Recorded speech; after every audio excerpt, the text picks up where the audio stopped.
Whoa, whoa, crash, and a big crash in the peloton. This is a big move here. Jonathan Milan against Fretin.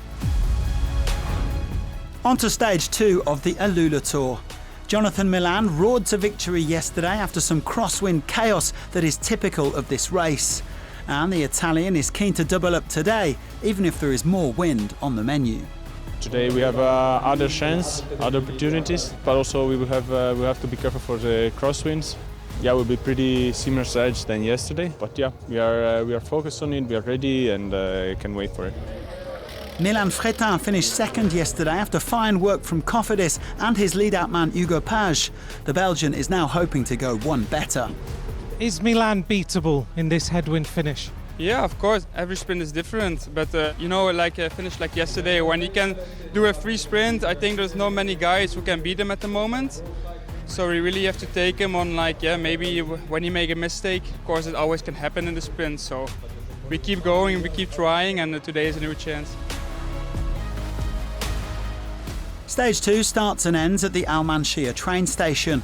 152 kilometres with no climbs on the menu, but a westerly wind that could cause splits, especially when the peloton are riding south back towards the finish. They will also get an opportunity to see some of the region's iconic sights today, Hegra and Elephant Rock.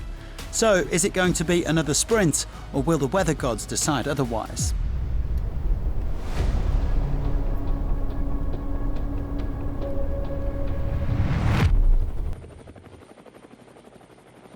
Well, 5 riders made today's breakaway, including 3 of those who got into it yesterday. But like yesterday, they were being swept up just as the live pictures began. The racing full gas once again as the riders dipped in and out of the crosswinds. Well, Lidl Trek making sure they had the race leader, Jonathan Milan, safely up at the front. And after all of his problems yesterday, Jan Christen of UAE was in there as well. But the man in the orange jersey, Mark Donovan, had been caught out. The British rider spoke this morning about his hopes of getting a decent GC result, but this was far from an ideal situation. The chase was on then, but several teams at the front were keen to keep the pace high. Bahrain Victorious, for example, working on behalf of their sprinter Phil Bauhaus. The Donovan group gradually closing in, but the leaders kicked on again, with Bahrain Victorious and UAE really putting the hammer down and growing the gap to around 45 seconds in the swirling sands. It's a sandstorm in AlUla, and the riders are battling for survival. Well, things did eventually begin to settle down as the riders went past the UNESCO World Heritage Site of Hegra, and finally, with 40 kilometres to go, the chasers caught up again. End of breakaway at kilometre 111. A change of race situation shortly afterwards, with Stefan de Bod and Matthias Breinhoy going on the attack. Now, these two were teammates last year, but de Bod left Terengganu over the winter to join Modern Adventure Pro Cycling, a brand new American team founded by former pro George Hincapie and his brother Richard, and taking part in their very first race this week. Well, the duo weren't given much rub by the sprint teams. They were brought back before the second intermediate active sprint. There wasn't much to report at that particular sprint, but with just over 10 kilometres to go, there was a bonus sprint, and Jan Christen pounced to take 3 bonus seconds ahead of his teammate Kevin Vermaker. Milan and the rest of the fast men getting ready for a proper bunch sprint, but there was still time for a bit of late drama.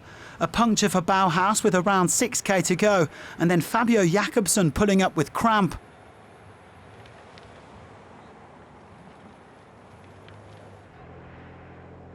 So 2 sprinters down, but still plenty of contenders.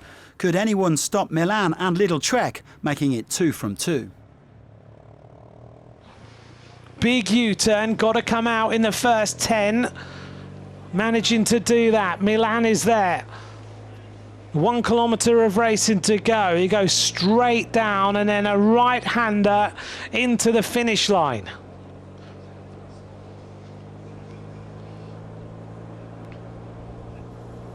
And we see now Lidl Trek right on the front. I've heard there's a crash of Riley Pickerel of the team of Modern Adventure, who's touched a wheel or something. 740 metres of racing to go.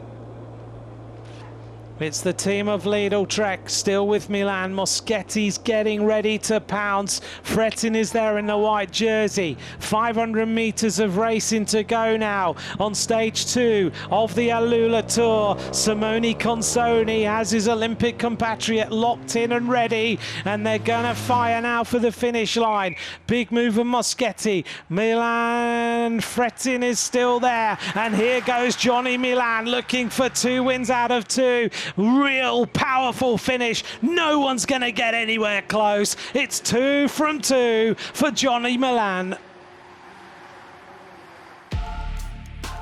A textbook lead out from Simone Consoni, a textbook sprint from Jonathan Milan.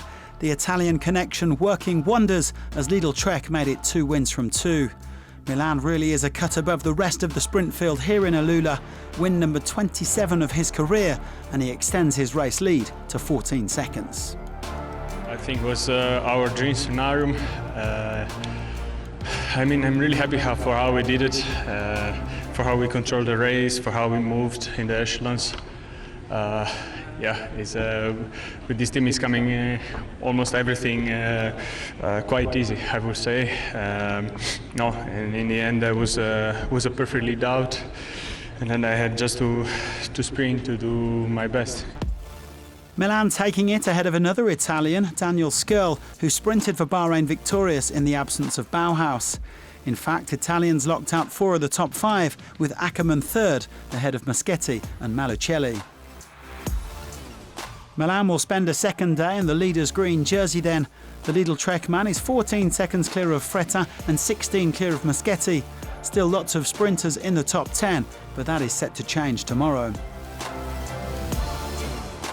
Milan doubling his points tally to 30. He's 14 ahead of Moschetti and will no doubt recover the red jersey when he loses green on stage 3. Donovan of Pinarello Q36.5 remains the most active rider. He is level on points with Lidl Trek's Jakob Söderqvist. And Frettin remains the race's best young rider, 10 seconds ahead of his Cofidis teammate Edoardo Zamparini. Tomorrow it's time for the GC contenders to take centre stage as we head for a summit finish on Bir Jida Mountain. Join us for that on Thursday, and thanks for watching.